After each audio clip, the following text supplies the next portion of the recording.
قالت لي: أتغازلني؟ أنت تجننني.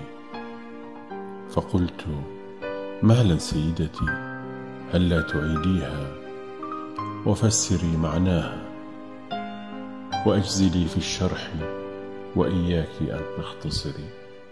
لا تخجلي، لا تتلعثمي ولا تترددي.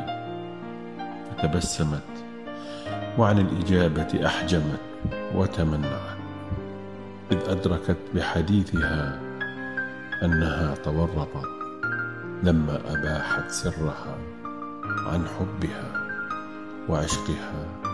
نار تتوقد في الحشا، مجنونة ترغب عناقي بقلبها وروحها، بقولها: أنت تجننني.